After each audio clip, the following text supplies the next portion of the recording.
সব কিছু বুঝতে চায় না, বুঝতে পারে না। সুন্দরভাবে যখন মানুষের কষ্ট, কৃষকের কষ্ট তুলে ধরা মানেই আপনার নৈতিক দায়িত্ব।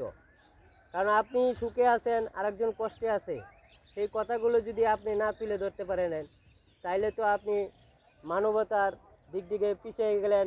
মানবিক কাজ করতে গেলেও চাইলেও পারবেন না।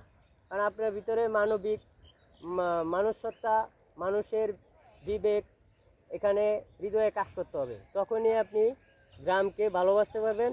গ্রামের পরিবেশ, কৃষকের আনাগোনা, কৃষকের কষ্ট, সকল প্রকার প্রাণীদের সুখ দুঃখের নাবিক আপনাকে হতে হবে। যতক্ষণ পর্যন্ত আপনি সুখ দুঃখ কষ্ট এগুলো প্রকাশ করতে না পারবেন, ততক্ষণ পর্যন্ত আপনার ভিতরেও কষ্ট থেকে যাবে। আর এই কষ্টগুলার কিছুটা হলেও সুখ পেতে গেলে কৃষকদের সাথে কথা বলতে হবে।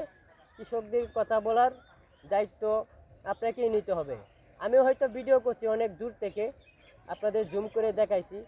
আর দেখতেই পাচ্ছেন সারি সারি